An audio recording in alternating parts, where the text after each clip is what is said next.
یہ واحد شخص ہیں کہ حضور کے وصال ظاہری کا وقت آ گیا تو فرمایا کوئی میرے ابو ذر کو بلاؤ. جب یہ آئے تو حضور لیٹے ہوئے تھے, یہ جھکے نبی پاک کی طرف, حضور میں حاضر ہوں, تو حضور نے پکڑ کے سینے کے ساتھ لگا لیا.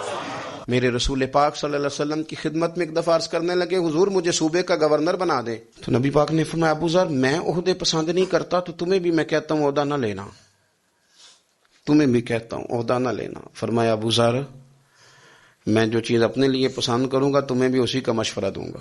تم بندے اچھے ہو پر یہ کام تمہارے بس کا نہیں ہے. بڑے زاہد آدمی میرے رسول کریم صلی اللہ تعالی علیہ وآلہ وسلم نے ان کے بارے میں فرمایا جس طرح نبیوں میں حضرت عیسیٰ علیہ السلام ہوئے.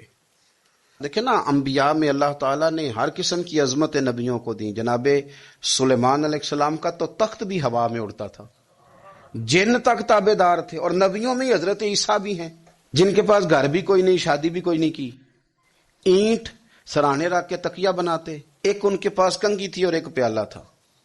دیکھیں جو بندہ نیک ہو نا وہ بھی نیک ہیں, اللہ کے نبی ہیں.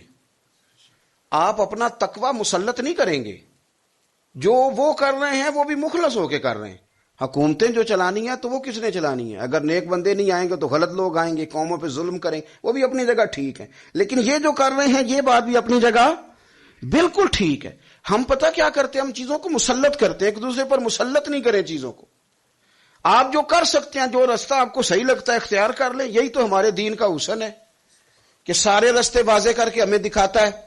حضرت عیسیٰ علیہ السلام نے ایک دن دیکھا کہ ایک بندہ نا انگلیوں کے ساتھ اپنے بال سیدھے کر رہا ہے, تو آپ نے فرمایا یار کنگھی کے بغیر بھی کام چل سکتا ہے.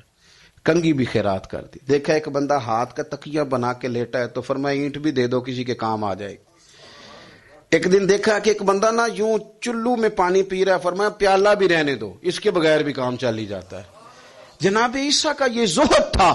میرے نبی پاک علیہ السلام نے فرمایا جس نے جناب عیسیٰ کا زہد دیکھنا ہو وہ میرے ابو ذر غفاری کو دیکھے, ان کو دیکھے. یہ دنیا میں جناب عیسیٰ کے زہد کے مطابق چلتے پھرتے ہیں.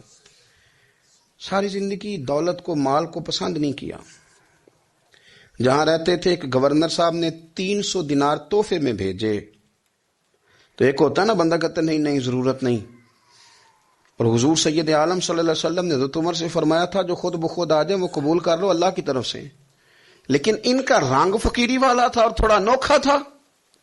300 دینار آئے تو فرمانے لگے اسے جا کے کہو تمہیں کوئی اور بندہ نہیں ملا دھوکہ دینے کے لیے, میرے گھر ہی مال بھیج دیا ہے.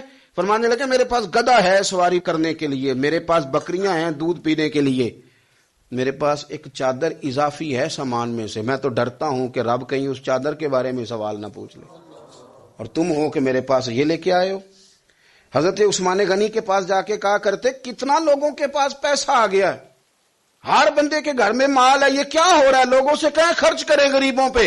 حضرت عثمان غنی فرمانے لگے تمہیں تو خوش ہونا چاہیے کہ میرے دور میں لوگ خوشحال ہو گئے. آپ فرمانے لگے نہیں, وہ والا رنگ زیادہ بہتر ہے جو مدینے والے نے اختیار فرمایا, کیونکہ کچا رنگ للاری والا چڑھدا تے لیندا رہندا عشق تیرے دا رنگ محمد, جدوں چڑھ جائے پھر نہیں لینا. حضرت مصعب ابن عمیر بڑے مالدار تھے اور بڑے مہنگے جوڑے پہنتے تھے. پھر اللہ نے کرم کیا اور حضور کی غلامی میں آ گئے. میں حضرت مصعب ابن عمیر کو پڑھ کے نا تو ایک جملہ میں نے نیچے لکھا ہے. میں نے کہا اس کا مطلب ہے کہ سوٹوں میں, کوٹھیوں میں, گاڑیوں میں سکون نہیں. سکون تب بھی ہے جب ضمیر مطمئن ہو جائے. مالدار آدمی تھے پر یہاں پھٹے پرانے کپڑوں میں آ گئے, اس لیے کہ وہاں سب کچھ تھا, دل مطمئن نہیں تھا. تو پہلے حبشہ گئے ہجرت کر کے, پھر مکے واپس آئے. نوجوان آدمی, بوڑھا آدمی نہیں, جوان. نبی پاک صلی اللہ علیہ وسلم نے ڈیوٹی لگائی, فرمایا مدینے مجھ سے پہلے جاؤ, جا کے تبلیغ کرو. یہ وہاں گئے کسی کے گھر میں, حضرت اسد بن زرارہ رضی اللہ تعالیٰ عنہ کے گھر میں ڈیرا لگایا.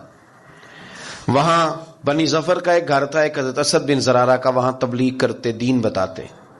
جوان آدمی اور امیر آدمی, منت کرنے کی کیا ضرورت ہے, کسی کی منت کرنے کی کیا ضرورت ہے. پر دروازے رسول پہ آئے نا, حیدر شاہ اس گلی کدے نہ رول دی, پر ہن تے رول گئیاں. آئے نا تو آ کے حضور کی بارگاہ سے پیغام لے کے یہاں پہنچ گئے. حضرت اسد بن زرارہ کے گھر میں ان کا قیام تھا رضی اللہ تعالی, وہ مسلمان ہو چکے تھے. اور ان کی خالہ کے بیٹے تھے حضرت سعد بن معاذ, جو قبیلہ بنو اشہل کے سربراہ تھے، اپنے قبیلے کے سردار تھے اور خالہ کے بیٹے تھے. وہاں آ گئے. حضرت مصعب بن عمیر نے تبلیغ شروع کر دی. شروع میں غریب لوگ کلمہ پڑھنے والے تھے. بات ذرا پھیلنے لگی تو حضرت سعد بن معاذ نے خود نہیں کہا، خالہ کے بیٹے تھے، نہ کہا وہ ناراض نہ ہو جائے.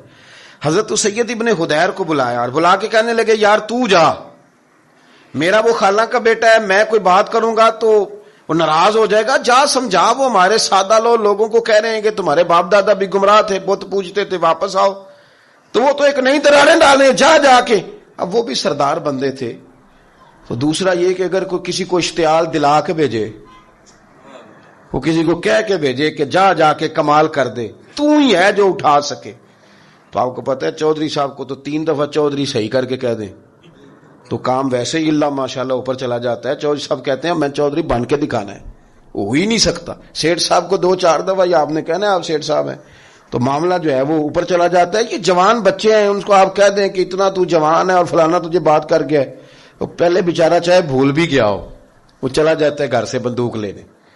انہوں نے کہا تو ہی اٹھا سکتا ہے، پورا ان کو تیار کر کے بھیجا تو وہ ڈنڈا لے کے آئے اور سخت بات کی آ کے حضرت مصعب بن عمیر کے ساتھ. حالانکہ یہ بھی بڑی امیر ماں کے بیٹے اور بڑے عجیب جملے کہے کہ کوئی کام نہیں ملا تو اب یہ شروع کر لیا تم لوگوں نے، بڑی باتیں کی. پورا غصہ لے گیا نا. یہ بھی ایک لہجہ تھا، جواب میں حضرت مصعب بن عمیر کا بھی لہجہ تھا. اور باتیں کرتے رہے تو یہ ہنستے رہے. تو یار اس رستے کا مسافر ہی نہیں، یہ تو ان کو پوچھنا جو مسافر ہے، کہہ جو کہنا ہے. تو تر شروع ہو کے گالی 1000 دے، یہ وہ نشہ ہی نہیں جو کوئی ترشی اتار دے. تو کر جو تو نے بات کرنی ہے وہ کرتے رہے. جب غصہ ٹھنڈا ہو گیا، سارا کچھ کہہ چکے، تو مصعب بن عمیر کہنے لگے جی آپ نے ڈانٹا ہے، ہم تو تیار بیٹھے ہیں جانے کے لیے. گئے، بس 2-3 باتیں ہماری بھی سن لیں گے. انہوں نے کہا سنائیے. 2-3 آیتیں پڑھی قرآن پاک کی، تھوڑا سا حضور کی سیرت نور کو چھیڑا تو وہ ڈنڈا انہوں نے پھینک دیا. فرمانے لگے اس دین میں داخل ہونا ہو تو طریقہ کیا ہے؟ تو حضرت مصعب بن عمیر کہنے لگے آپ غسل کریں، کپڑے بدلے، آئے میں کلمہ پڑھاتا ہوں. انہوں نے غسل کیا، کپڑے بدلے، کلمہ پڑھا. اب واپس گئے تو ان کو پتا تھا میں نے جانا ہے، تو سعد بن معاذ نے رزلٹ پوچھنا ہے. کہتے ہیں اس نے مجھے بھیجا تھا تو میں نے بھی اسے بھیجنا ہے. کہتے ہیں میں نے جا کے کہا اس قبیلے کا قبیلہ بنی عارصہ کے ساتھ مقابلہ چلتا تھا. کہتے ہیں میں نے بھی اسی طرح کی سٹوری سنائی جا کے. حالانکہ حضرت سعد بن معاذ کہتے ہیں جب یہ آ رہے تھے نا واپس، میں سمجھ رہا تھا بندہ وہ نہیں جو میں نے بھیجا تھا، اس میں کوئی انقلاب آ گیا، تبدیلی آ گئی. آ کے کہنے لگے یار تیری وہ خالہ کا بیٹا ہے، میں نے کیا مقابلہ کرنا ہے، وہ تو بنو عارصہ والے بھی لڑ رہے ہیں، تمہارا شریکہ بھی لڑائی کر رہا ہے، تو تم جاؤ ان کو بھی منع کرو اور اپنے شریکے کو بھی کہو کہ یہ ہمارے گھر کا مسئلہ ہے، ہم خود نمٹ لیں گے، تم جاؤ. کہتے ہیں میں نے کہا اچھا اگر تجھ سے بھی نہیں نہ ہوا تو اب مجھے ہی 2 ہاتھ کرنے پڑیں گے. آستینیں چڑھا لی، ڈنڈا پکڑ لیا. کہتے ہیں گیا اور جا کے جو مجھ سے ہو سکتا تھا میں نے کہا. جب میں پوری طرح کہہ چکا نا، اب وہاں تو لہجہ بدل چکا تھا نا. حضرت سیدنا مصعب بن عمیر تو طے کر لیا تھا نا، سیکھا تھا نا حضور سے. تو معاملہ بڑا انفرادی تھا، رنگ ہی بڑا انوکھا تھا، کہے جس نے جو کہنا ہے.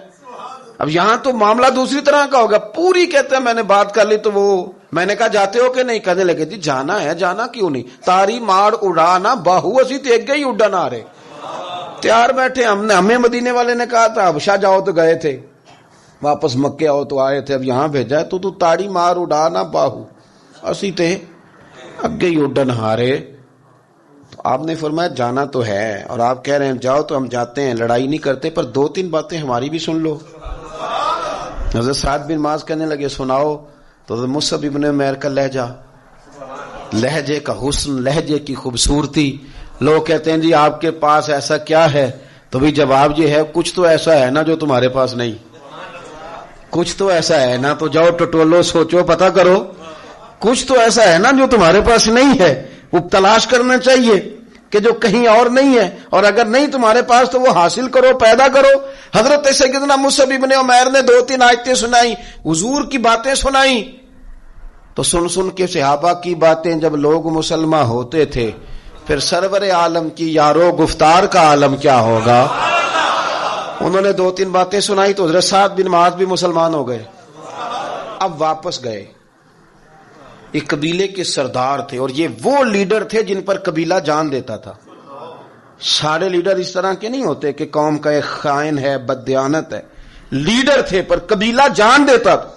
جا کے کھڑے ہوئے قبیلے والوں کے پاس، کہنے لگے میرے بارے میں تمہارا کیا خیال ہے؟ انہوں نے کہا سردار کوئی پوچھنے والی بات ہے، یہ تو ہماری کو نیکی ہے کہ آپ جیسا سردار ملا ہے.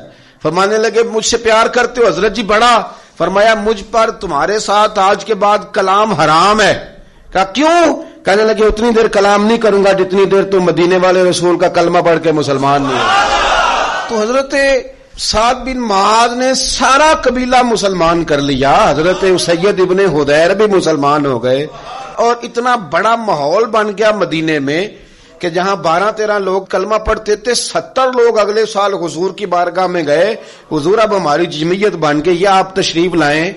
تو اگر سارے اس میں کردار دیکھو گے تو حضور کے کرم سے جو لہجہ دیا تھا نا اللہ نے حضرت مصعب ابن عمیر کو، یہ اس لہجے نے کچھ ان کے خلق نے کر لی اور کچھ ان کے پیار نے کر لی. مسخر اس طرح دنیا شہ ابرار نے کر لی.